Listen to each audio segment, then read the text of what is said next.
Hello, my name's Karen. Welcome to Responsible Chicken Breeding. I'm here with APA judge and passionate poultryman Jim Atkins, that way. And we are going live to talk chickens, build community, and hopefully inspire you to bring out the best in your birds. How's it going today, Jim? Oh, good.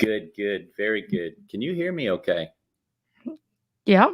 All right. Well, I had a big blur and then hey, our second episode. This is so cool. Hopefully we had one of those little StreamYard glitches last week, and we have done everything we can to prepare to make sure that doesn't happen again. So, hey, this is great. We have our first live guest that's going to be joining us a little bit later. So that's cool, huh, Karen? Yeah, I'm excited. I mean, I like to hear you talk, but there's sometimes other people are okay too. Oh, and you'll love this guy. He's a hoot, and I'm excited to have one of my very good chicken friends, longtime chicken friends, on the show with us today. And so, what are we jumping into here to begin with, Miss Karen? You know what? Let's start with our breed of the week. How do you think about that? That sounds great. Sounds great. Let's do it.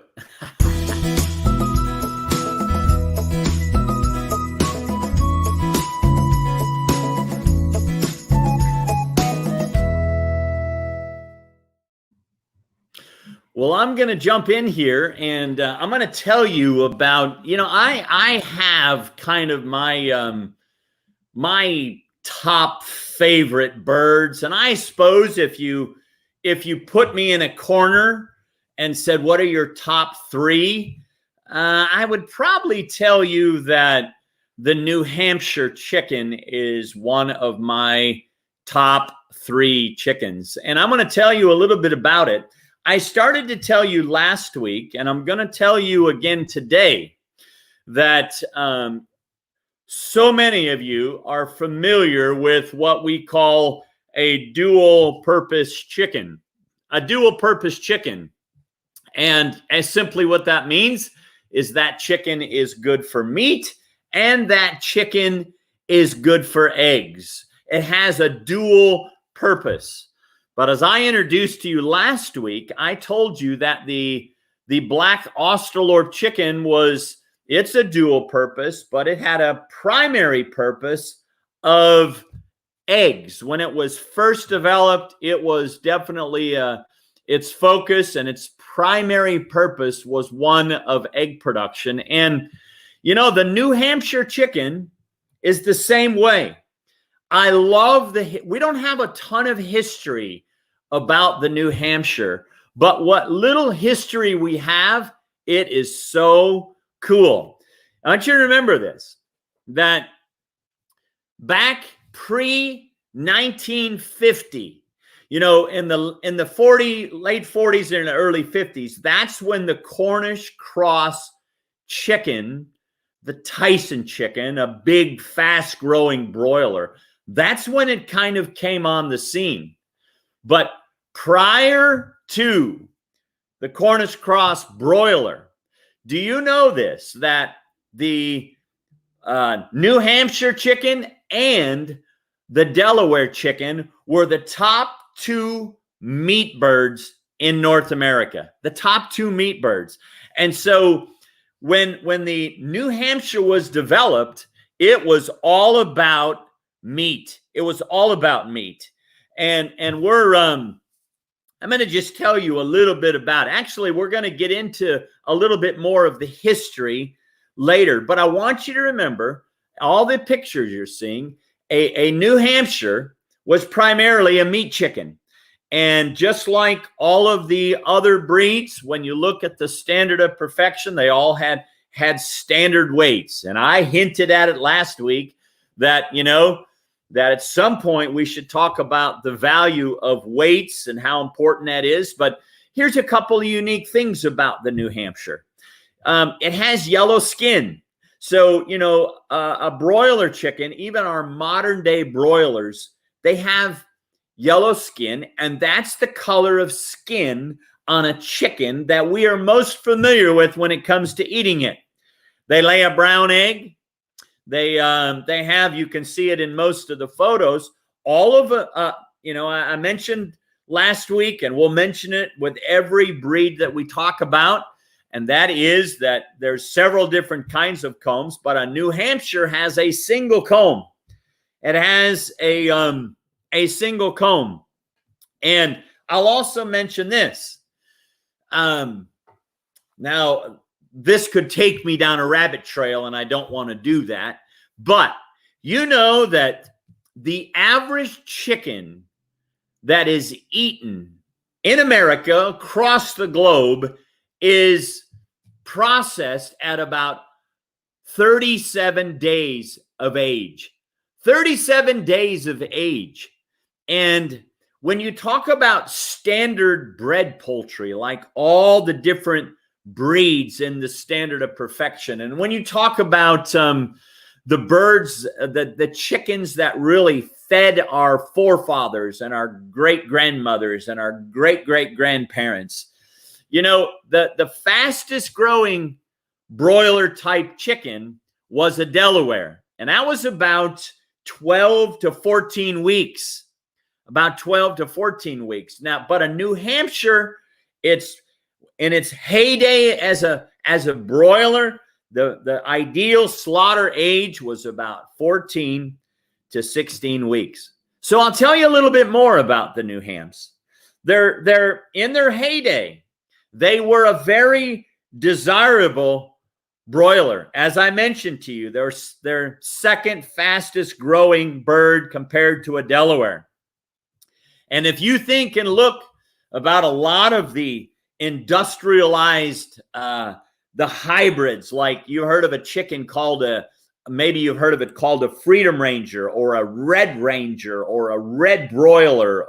They can all be traced back, or most of them can be traced back to the New Hampshire. You know, they have a beautiful carcass. They have a beautiful carcass. Now, let me also mention this. Some of you might be, wait a minute, Mr. Jim, I always thought that a New Hampshire was just a really, really good, popular egg layer. Well, you need to understand something, all right? It was a broiler, a meat chicken to begin with, but it was still a dual-purpose breed. So it would still, in its heyday, it would still produce anywhere from 180 to 220 eggs a year. But when you talk primary purpose, when you talk why was the bird created, the bird was created to be a faster growing meat bird. And like I said, when I have a little bit later in the show with one of our guests today, or our only guest, we'll tell you a little bit more about that history. But if you breed a New Hampshire and you improve the carcass through breeding, you will have a carcass that dresses very, very nice. All right. So what are some of the faults when you're breeding a New Hampshire? Let me just talk about them for a few minutes. All right. For one thing, there's a lot of different ideas about what a New Hampshire should look like. And hopefully, once this show is over, it'll help you to discern what really are the key characteristics of a New Hampshire. How can I tell the difference? But one of the common faults is there's such variation in the progeny. And what I mean by variation is you may see some pictures that we're sharing, and you may look at some chicken hatchery catalog and go, what I'm seeing on the screen and what I'm seeing in this catalog, they're totally different. That's what I mean by variation. A lot of times you can get, you can get high tails in New Hampshires. You get narrow bodies, and when you get a narrow body and the bird's too small, you're not going to get a good carcass. You're not going to get a good carcass. Now, let me give you a little side note. I am currently breeding New Hampshires, and I've been breeding New Hampshire since 2011, when we were able to secure a closed strain. Now you may go, what's a closed strain? Well, I'll let Karen decide. We might discuss that a little bit further. But I've been breeding these New Hampshires personally since 2011. So for about 10 years. You will also, a common fault in the birds is a flat front on the males. You'll also find they have pale, sometimes when you look at the variation, is you'll find a pale or an enamel white on the earlobes. The earlobes, according to the standard, you need a red earlobe. So you want to avoid any kind of pale or enamel white. So obviously, you want to read the standard of perfection and make sure that you have a clear understanding of the proper color in both sexes in the bird. So here's just a couple of things to remember before we continue on in the show. Remember that proper selection, now this is the silhouette of the New Hampshire. And I think, remember I talked last week about the black Australorp. The silhouette, the outline, you should be able to, as you're learning your breed, as you're learning chickens, and you look at the different breeds, you should be able to look at a silhouette and say, that is a New Hampshire. That's a New Hampshire. And so proper selection. Let me give you a couple of things to remember if you're thinking about breeding New Hampshire chickens. Proper selection should be done based on the rate of growth. Rate of growth is very, very important. All right. You also want to watch the color.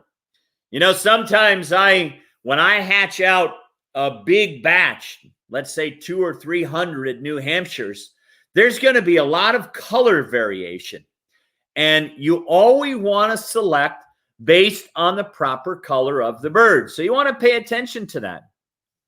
Frankly, our egg production, the egg production in the strain of New Hampshires that we have is excellent.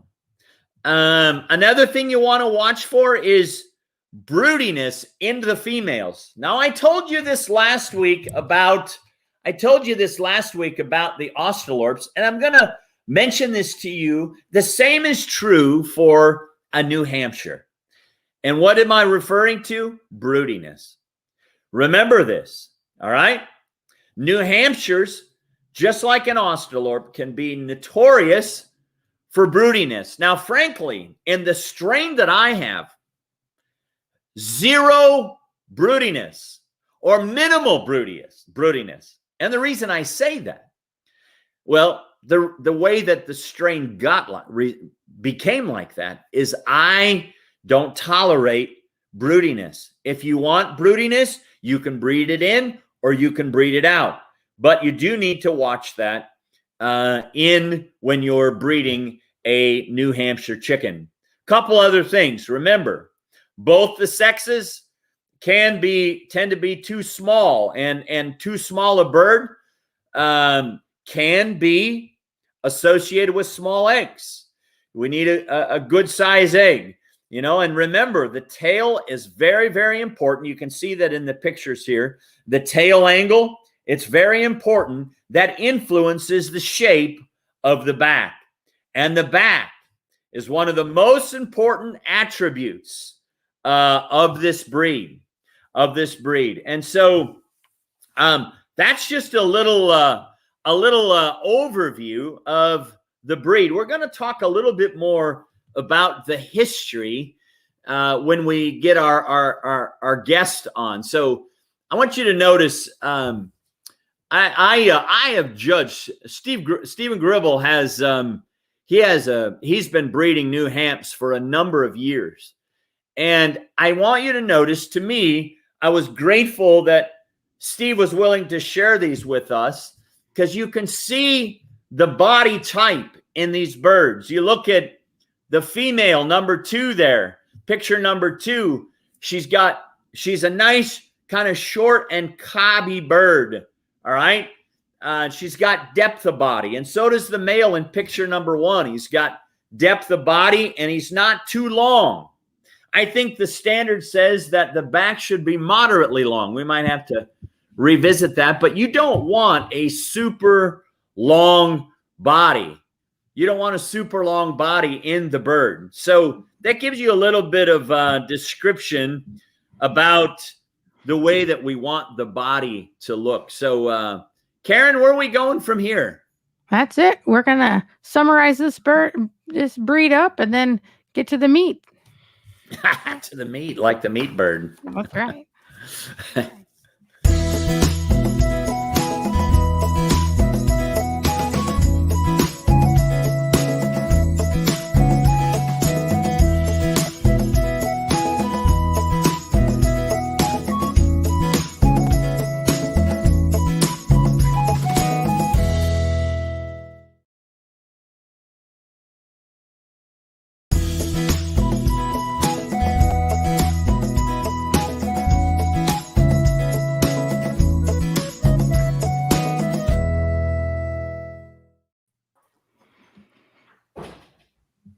Dun, dun, dun, dun. Morning. Morning, it's afternoon. Hey, let me tell you a little bit about our guest. His name is Edgar Mongold. Greetings, Edgar. Greetings, Jim. Did you really think it was morning? Yeah. Well, Karen's been cracking the whip on me, so kind of lost track of time. Yes. Well, let me introduce you briefly to our guest, Edgar Mongold. Edgar lives up in the state of Ohio, and actually, Ohio is that's one of the most famous chicken states in all of the 50 states. And so Edgar and I were talking a little bit before the show, and we think, at least as far back as he and I can remember, that we met in 1991 in Centerville, Michigan. I was living in Michigan, and I was actually going through my my judge's apprenticeship program. And I think, if I remember correctly, I was clerking with a gentleman by the name of Lewis Cunningham. You know that name, Edgar? Oh, yeah. Oh, yeah. So, anyways, Edgar and I go way back, and he loves New Hampshires. When I think of people who love the New Hampshire chicken, I told Karen, I'm like, we got to get Edgar on the show. And so, Edgar, thank you so much for joining us. You're welcome. Yeah. So, all right. So, go ahead. Where are we at here, Karen? You helped me along the way. Aha! The New Hampshire Club. That's right. I was asking you about the New Hampshire Club. Now, real quick, Edgar, is there only one breed club for the New Hampshires? Well, it's difficult to even say there's one. We're just kind of a loose-knit group of individuals that we definitely aren't the traditional breed club. Okay. Well, and I might just say here that, I have been a part of breed clubs. I was the president of the Plymouth Rock Fanciers Club for a number of years. And actually, we celebrated the 50th year celebration of the Plymouth Rock Fanciers Club in Columbus, Ohio in 1998. So I've been in and out of breed clubs just like you have, Edgar, for all of our chicken life. And one thing is, clubs come, clubs go, and but definitely, and I know that this particular group of people are really have a presence on the web and on Facebook. But I encourage people, participate in these clubs however you can, and that would be my encouragement to you. So we at least want to acknowledge that there is a community of people that associate with the New Hampshire Breeders Club. So anyways, Karen. Thought maybe Edgar could tell us about these paintings from then. Well, I don't quite go back that far. I have You're the old. privilege. You're old, of, but you're not that old. I have the privilege of getting with Ken Bowles, who was the last living individual that was on the getting the New Hampshire's recognized by the APA. The original New Hampshire, and it had red in it, Club of America, commissioned one of our greatest poultry artists, A.O. Schilling. And He was amazing. And the breed club itself commissioned him, and this is the pictures. Have been able to locate the paintings, but actually even coming up with these pictures was rather difficult. Well, I tell you, Edgar, I mean, Schilling, when I read the description in the Standard, when I think of a New Hampshire, this is it. This is it, isn't it? Yes. It really is. I mean, and anybody who's thinking about breeding New Hampshire chickens, man, you ought to tag this video and use it over and over and over and over and over. And so, you know, Edgar, let me ask you, when we think about Schilling, you know, he was one of a kind. And I don't know if we'll ever have another Schilling come around, at least in our lifetime. But he was a great, great mentor of paintings of ideal poultry. When you think of mentors, who are some of your mentors along the way? Well, they're still going. Are they? Yes. I started with Raleigh Blockberger and Elwin Long, Clarence Borger, and a whole ton of others. Now, wait a minute. And you just named some names that I'm not familiar with. When you say they're still going, are they still alive? oh, no. Those individuals aren't. And they were more on a local level. I met them at a county, but they did tri-state showing. Okay. And they just loved poultry. That's great. Are there any living guys that are living that you would say really had an influence on you with poultry and judging and exhibiting and breeding? Is there any? Oh, wow. Don Schreider, Clell Egler, Dan Orner. These are my go-to people. Yeah, you know who was one of my favorite Ohio guys when I was clerking? One of my favorite, I'm curious, Wilbur Stauffer. Oh, yes. That man knew a chicken. And not only did he know a chicken, but I remember in his heyday, he'd take hundreds and hundreds of birds. He was called a stringman, wasn't he? Wasn't he, Yes, Edgar? yes. Yeah. What was a stringman? Since I have you on here, I mean, what was a stringman? Well, to put it bluntly, a stringman was an individual that bet that they had the knowledge to select birds and make money competing against others on the fair circuit. Right. And we're not talking 100, 200 birds. Now if we've got an individual that does 300, we think that's a lot. Yeah. Yeah. All right. Well, I just I had to ask you about that and your mentors. And so anyways, Karen? Yeah, I was wondering, when Jim said, like you said, we brought up New Hamps and he immediately said, I've got the New Hamp guy. I need Edgar. But did you start with New Hamps? Did you do other breeds and then, land on one? Actually, my first ones that I exhibited was from a local hatchery that were famous locally for their dual purpose. And surprisingly enough, New Hampshire was one of the parents. And after that first year, my mentors got me into exhibition birds. And back then, they were raised as livestock.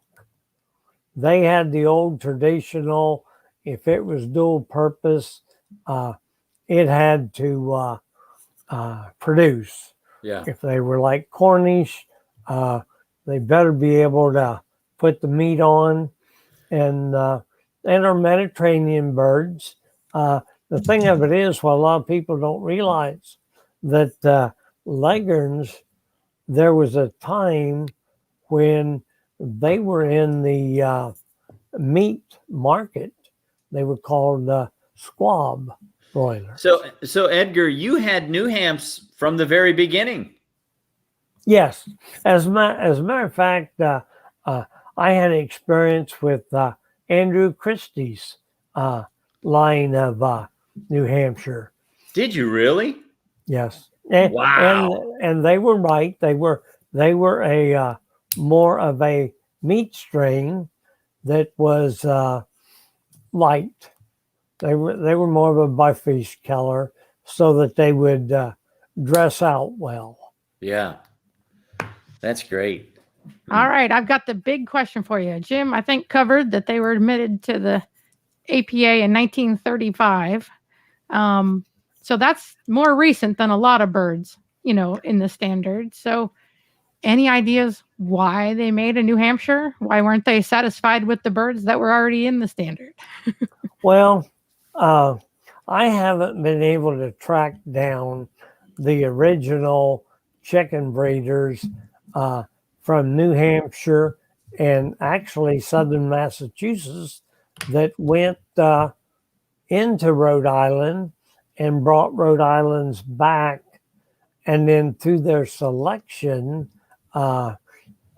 they created an entirely different breed just based on good livability, rapid growth, high production, good hatchability, and fast feathering probably changed the color from a Rhode Island Red as much as anything. And they had a lot of other utility. And that was basically all they cared about. Yeah, and I said it in the beginning, Edgar, and I can't remember where I read this, or frankly, it might have been, to me, it might have been a piece of information that came from Don Schreider, but I've been preaching it for years and years and years that pre-Cornish cross, the New Hampshire and the Delaware were the top two meat birds in America. They were producing, and I'm sure obviously Christie had a huge part in that, but and a Rhode Island Red is much slower growing. It's got a longer body and they take so long to finish. And so these poultry producers, they were so, they needed, as you said it perfectly. Initially, they were selecting for that, for that rapid growth and higher production and good hatchability, and fast feathering was key. Now, the broiler that we eat, man, them feathers grow fast. And so that was a key part in the early days, in the beginning of the New Hampshire chicken.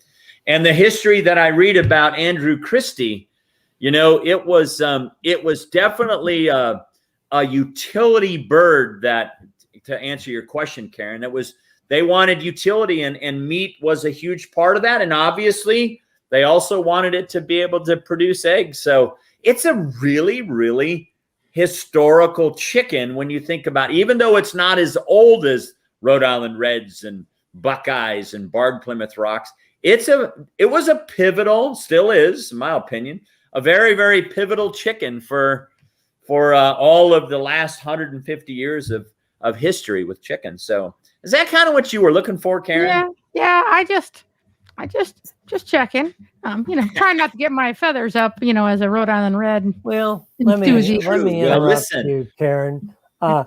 Jim has commented on Delaware being right up there as a meat producing.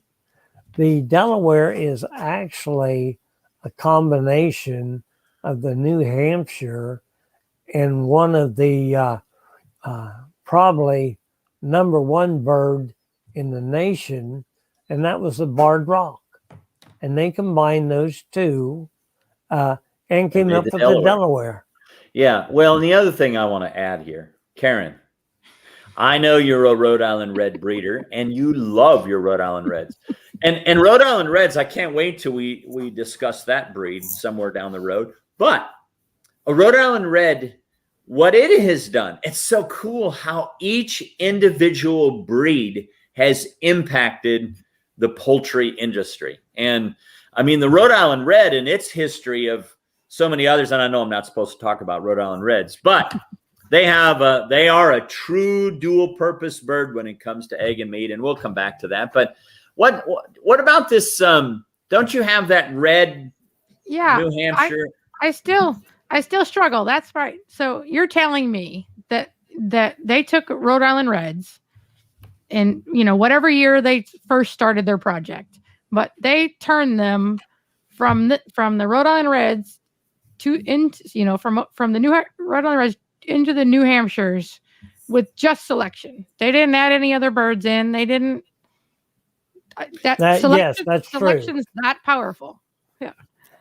Now, when you look at that Rhode Island Red on the left, you're looking at 1919, and these farmers started the process in 1910.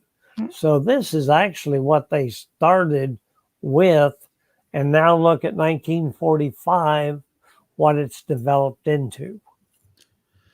But you're exactly right, Karen, the power of selection.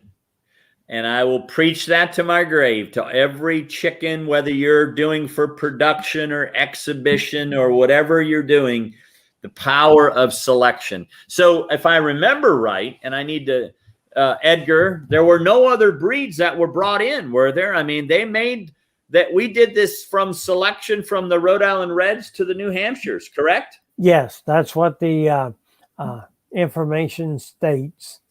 Yeah.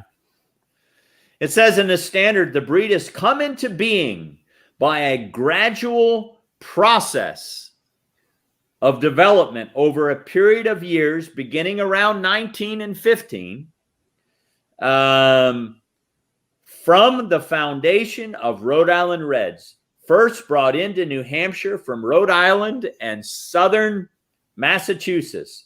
There is no record, Edgar, it says here in the standard, no record of outside blood having been introduced, and the breed has been developed by farm poultrymen of New Hampshire by the continual selection of breeding stock for, here it is again, early maturity, large brown-shelled eggs, quick feathering, strength and vigor. I love that. During the long period of its evolution, they were admitted to the standard of perfection in 1935. Look at her lining up the history here. That's great. Yeah. And go ahead, Edgar. One thing that a lot of people don't realize is the New Hampshire is probably the only one, or one of a very few breeds that actually was developed first, and then the standard was written for it. Ah, yeah. Yeah, listen to this. You remember a name by the name John Skinner, Edgar? Yes, I do. I met him. Okay. I wish I could have met him. He was a cheesehead, University of Wisconsin. Was. But listen to what he says. He says of a New Hampshire. He says they possess a deep, broad body. They grow feathers very rapidly. And he wrote, I can't remember what year he wrote this, but he goes on to say, are prone to go broody, make good mothers. Most pin feathers are reddish buff in color.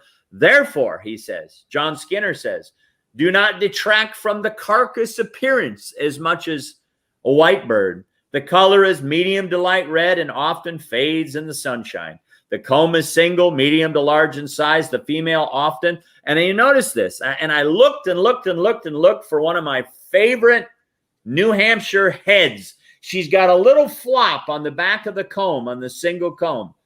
And that's what the standard says, doesn't it, Edgar? Yes, that's true. And so he goes on and he says, these, the comb is single, medium to size. In the females, it often lops a little.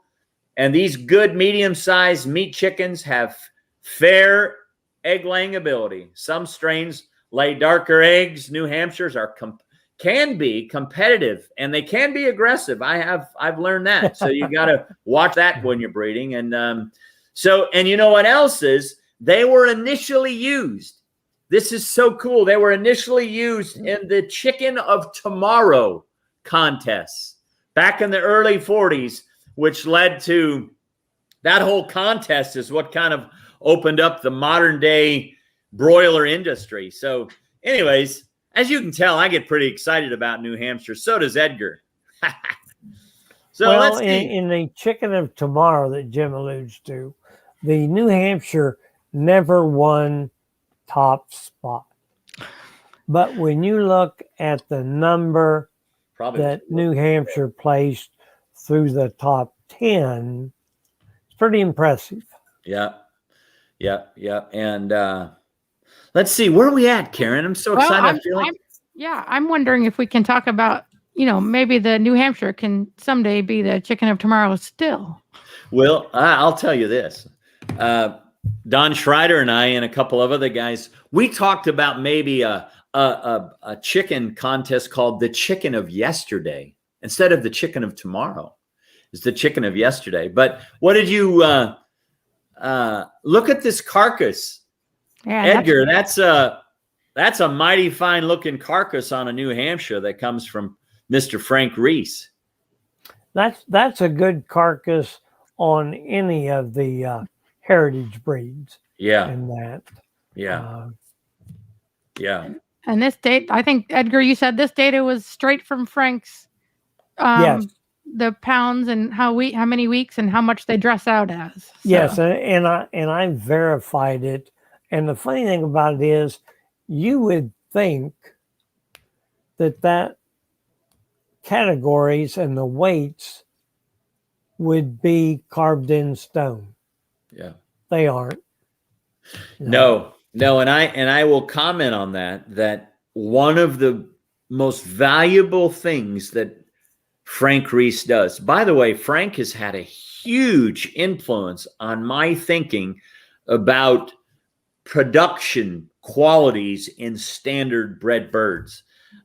He, along with Don, but one of the things that, Frank does is he selects. It's the art of selection. It's the necessity and the priority of selection that he puts the bird in his hand and says, is this bird going to produce a good carcass, both the males and the females? And so it's of great importance. You won't get this. And I'm just playing off the comment that Edgar just made. If you don't select for this carcass, generation after generation after generation, you won't get it. You'll get a scrawny looking carcass that most people in the marketplace will look at and go, I'll think 3 or 4 of them to feed a grown man because there's no meat on it. And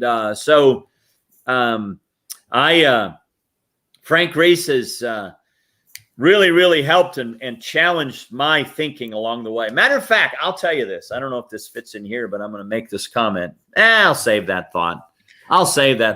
What else did we want to discuss here, Karen? Jim, let me ask you something. You go ahead.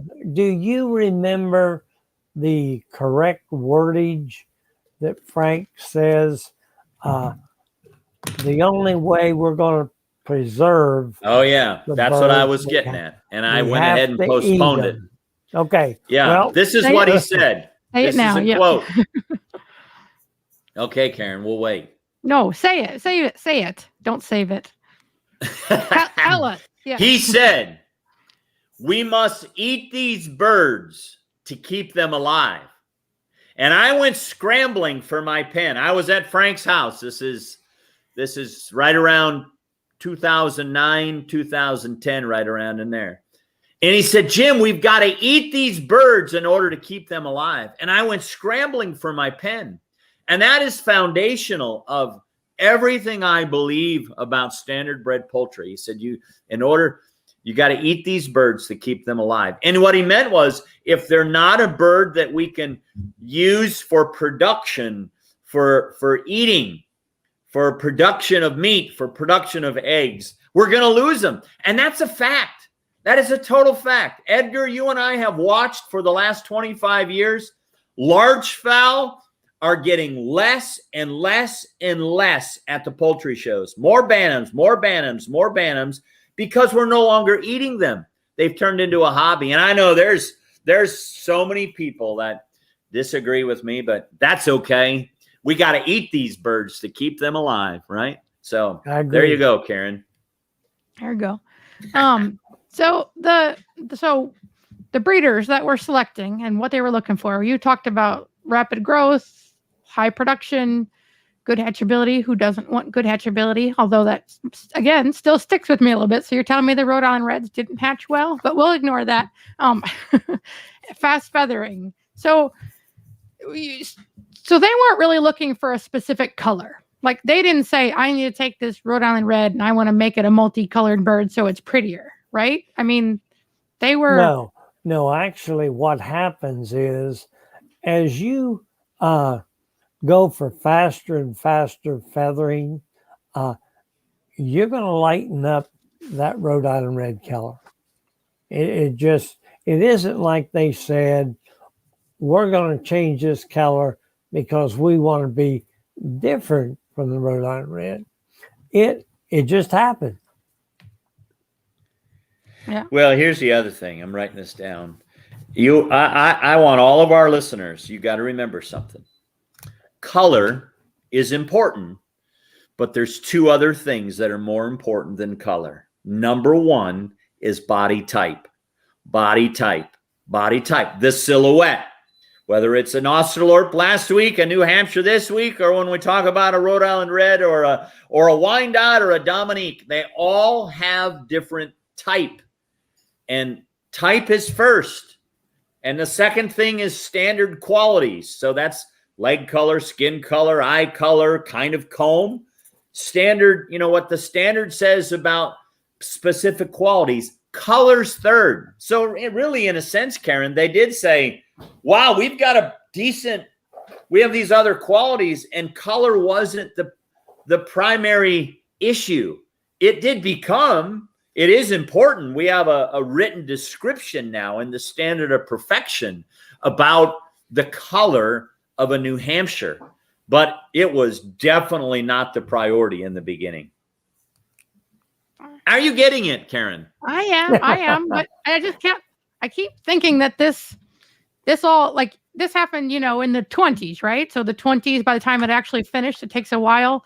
So it's the same thing people are going through now. People, there are a lot of breeds out there that think they should be a part of the standard. Go ahead.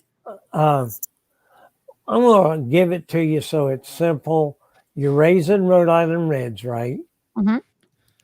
The New Hampshire is just an improved Rhode Island Red. That's pretty much what I'm hearing. That's my problem. Except for Rhode Island Red breeders.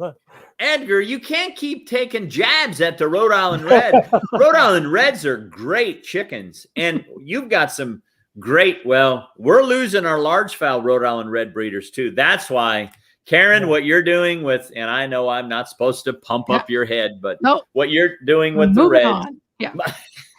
Well, you were asking, how do we get birds into the standard? Let me explain that, because I know, just for the sake of time, but I think this is a critical question. When the New Hampshires came into the standard, I don't know how the process was then, but here's how the process works now. We have what we call a standard revision committee.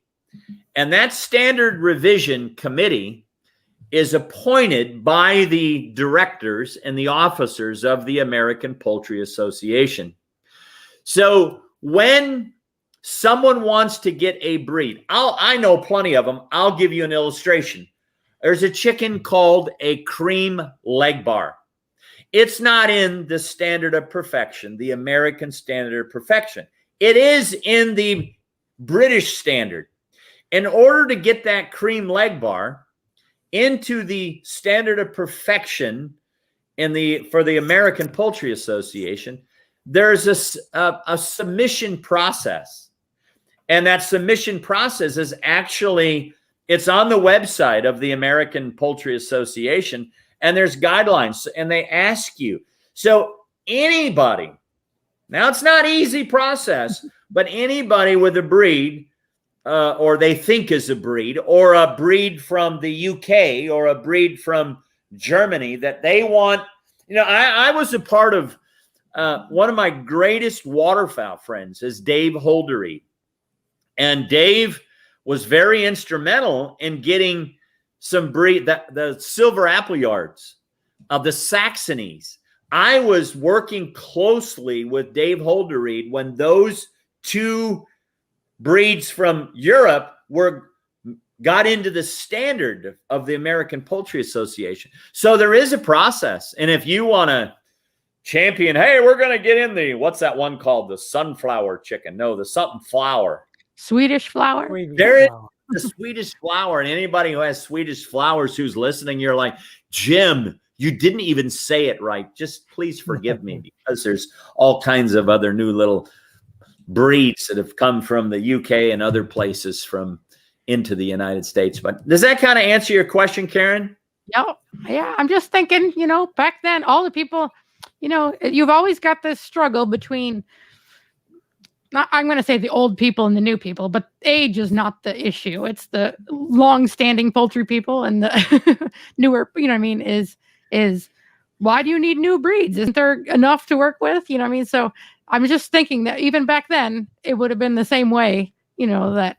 I assure you, don't you think, Edgar, back then, some of them Rhode Island Red people would say, what in the world do we need that New Hampshire for? Just like actually, there was the Barred Plymouth Rock was the first color, wasn't it, Edgar? Yes. And then we got whites and partridges and silver penciled and all these. The whites were sport out of the barns. There you go. The other ones, just man created and. Yeah, Karen, you've got a very good point. I assure you. And there's pushback. But I'll tell you this. I believe the leadership that we currently have in the APA, it values the history and has a tight grip on the history, but they have an open hand about the future. And, if you prove yourself to be faithful, it's just like, some breeds got in there way too fast. Remember, Edgar, the black crested white Polish? Yes. How I remember when they came into the standard. Have you seen one since? No. Anyways, Karen, let's move on. All right. So I'm going to ask you now about, you keep talking about Andrew Christie, right? Was it Andrew Christie? I never knew anything about him till today. Yeah. Oh, well, then we don't need to go into it. Your recent history of No, he was amazing. But go ahead, ask your question. Well, you guys both thought he had a big influence on maybe even to the point of there was a change in the New Hampshire standard. They added a second paragraph to the introduction, and you guys were thinking that it was maybe even because of a single human being. And I thought that seemed amazing. Are you talking about that paragraph that says the special meat strains are now developed? Yeah. Yeah. Did we ever figure out when that was added into the standard? So it was not in my 1942 standard, but is in the 1953 standard. So I'm going to say sometime between 42 and 53. Wow. So. Okay. So what was your question to us that kind of revolves around that subject? Yeah, just Well, I just wondered how you say, we just talked about how you can add a breed to the standard. And so now I was wondering, how do you change the standard of a breed? Like once it exists, once you're in the book, like, and there's always talk in breeders and breed clubs of, we need to get the standard changed because, and then a variety of reasons. But how does that? And Edgar we can both comment on this, but the old historical breeds, very, very few, if any, changes. Am I right, Edgar? Yes. Rhode Island Reds, Plymouth Rocks, even the Australorps, even the proper standard on an Orpington, very few changes. And so over the years, you've got maybe some leg color issues that sometimes get changed. But what happens is, Karen, is the same thing, and maybe I'm talking too much and you jump in here, but the same thing is when you bring a breed into the standard, is if you want to change, and this is where I think breed clubs are valuable, Edgar. Let's take Well Summers. Well Summers, if you want to change in the standard, or the Morans, because there's a lot of Moran activity across America now. He's laughing. And if you want to change something in the standard, that standard revision committee will often go to the clubs, to the Well Summer Club, to the new, or they might even go to a New Hampshire breeder, a one that's respected, one that has been breeding them for a long time, and they'll say, hey, is this a correction or a change that we should make in the standard of perfection? What would you add to that, Edgar? Am I saying it right? Well, yes, they do change. With New Hampshires, like other breeds and even varieties, there was a big difference in color between the American Bantam Association and the American Poultry Association. And it was in the 80s, mid 80s, late 80s, that the club decided to combine them. And Jim, you want to talk about jumping through hoops? It's not the easiest thing to do. No. Well, and I value that it's not easy. Otherwise, we'd be changing things on a whim. And to me, the history of the Rhode Island Red and the history of the Plymouth Rock and the history of the Wyandotte, we would be all over the place. And so I'm glad they're a little bit more guarded and careful and have some real proven track record before we make changes in the standard. Don't you think so, Edgar? Well, what you got to tell, Jim, is the standard description, the written description doesn't change. But boy, take a look at the illustrations. Oh, yeah. Yeah, that's for sure. That's for sure. Karen, how we doing? We're good. I'm going to finally let you look at some birds together. So, but all right. So I'm not sure which pictures you want to look at, but you mentioned the heads before. So let me go ahead and pull up some heads for you. Yeah. Yeah. So, Edgar, that's 6A. I found that. Now, what do you think of that head, Edgar? Well, first of all, let me say the only thing I look at points on is if it distracts from the head. Right. And when you look at the width of skull on this bird, the eye placement, the wattles, the short beak, and the lobe, it would take an awful lot of points for me to be concerned about the points. Now, the points are nice, and how you want to say that, sawtooth, they aren't needle point or anything, which is good. But you like her beak, though, and the depth of her head. Oh, yeah. Yeah, and that male, his head looks pretty balanced, you know. So so I think we've got pretty good representation, you know. And we can always get better pictures. And I told you I've got a picture that I've spent hours looking for since we've been planning this show. But what's another picture there, Karen? Well, one I like about these two is rugged comes to mind on this. Yeah. Yeah. Boy, we can really see the skull on these. Yeah. Well, yeah, there's some, there is one thing I do see is we have continuity, don't we? Yes. There's continuity in the color. There's consistency. That's the word I was looking for. Yeah. Down color is one thing that I use to, if you're able to tell anything about the genetics, I found that down color helps me out a lot. Right, right.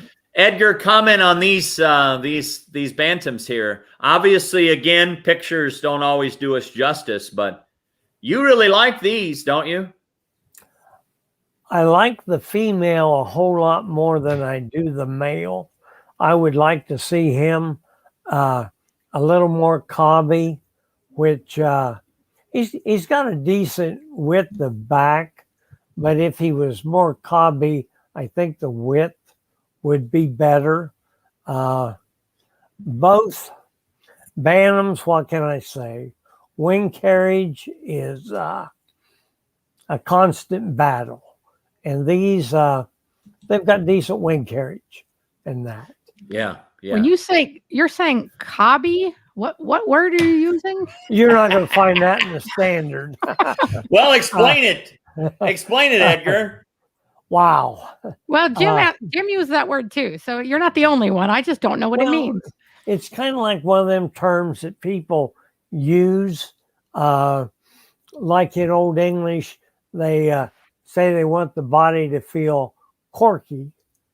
Cobby. You know, corky. Oh, I ain't never heard that one. It's in the judging instructions on the ABA. You will not find a definition of that. Cobby, in my mind, Karen, is short. Short and cobby is the term we use. So what I would elaborate on. By the way, Edgar, did you handle both these these birds?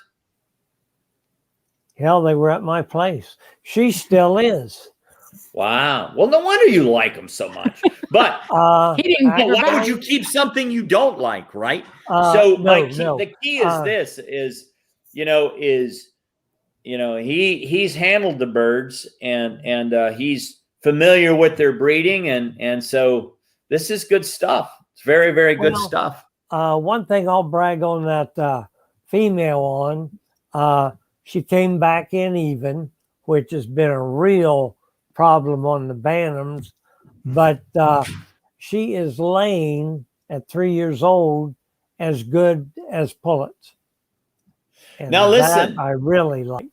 Yeah. Now listen, Edgar, I didn't realize there were New Hampshires in Australia, but you found this bird that belongs to Steve Gauchi. Yes, he sent pictures in. It's surprising on our Facebook page, the international following that we have. And this bird here is a little different than ours. A lot of people would complain about the color, the V over the back, but when I look at the front end on her, you can see the body, huh? You can see the front end. Love it. No, with the body across the back. I bet you this bird there's a good chance it'll look just like or similar to that Frank Reese carcass that we showed you earlier in the show. Don't you think? Oh, yes. The body on this is phenomenal. Yep. Yep. All right. What else we got here? There's the 2020 New Hampshire Breeders' Club Breeders Club of America National Meet. Kay and I actually had the pleasure of getting stomped by this bird. Drove 15 hours out there to get beat, and she was sweet. well, I tell you, you can tell, and I'm nitpicking, but you can tell somebody's trying to get her to show because her wings are down just a little bit. But I bet when she's showing, she tucks them up where they're supposed to be, doesn't she, Edgar? Oh man! Every time I walked by that row, she was always showing. A lot of the others left down.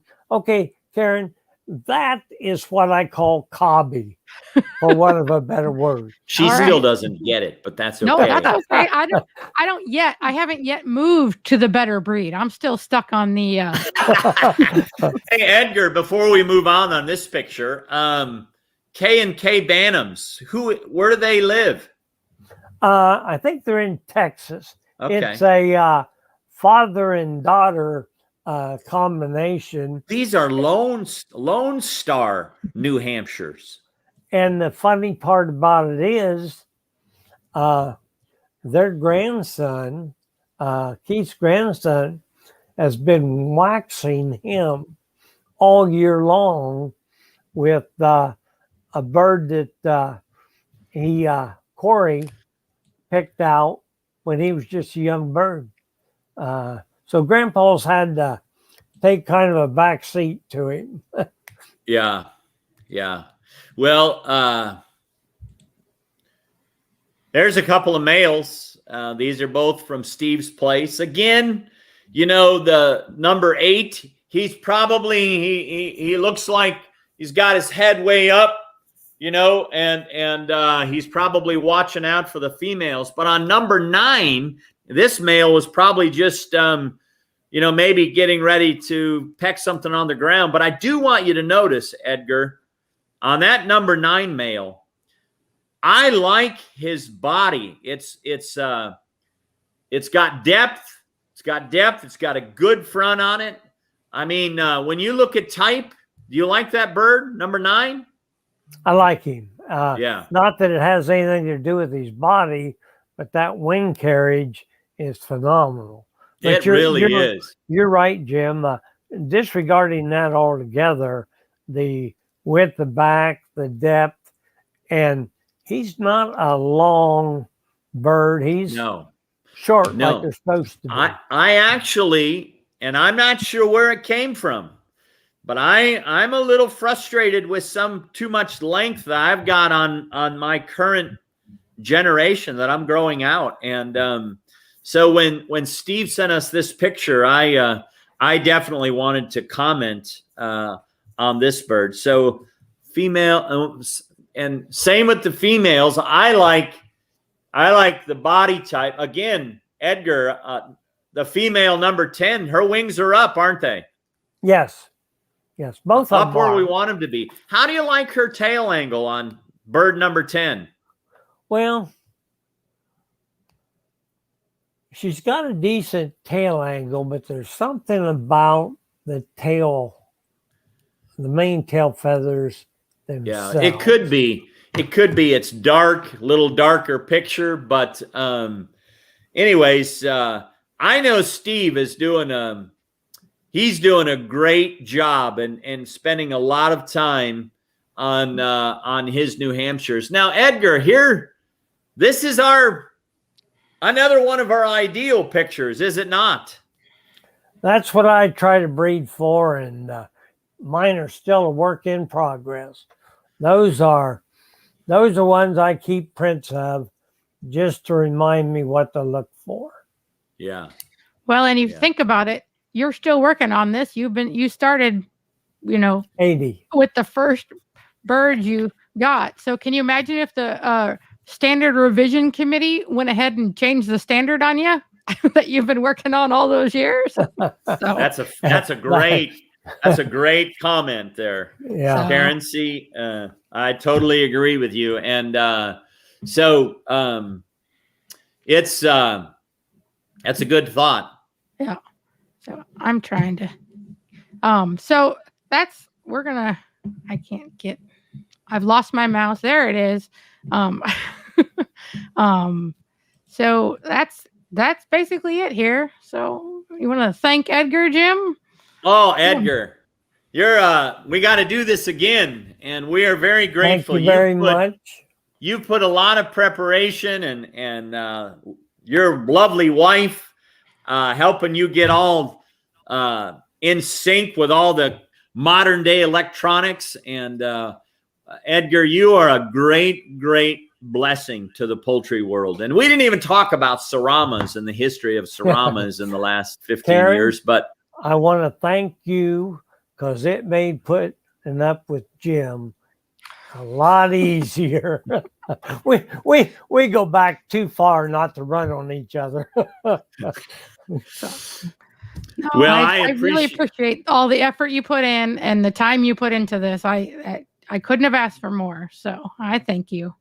Edgar, I have great respect for you, and I appreciate all that I have learned from you over the years. And so we're out of here. So we'll see you on the next episode. And yeah, we're gonna do our first focus on feeding next week. We're gonna have Jeff Maddox on to talk fish meal. So if you have any fish meal questions, make sure to hit us up.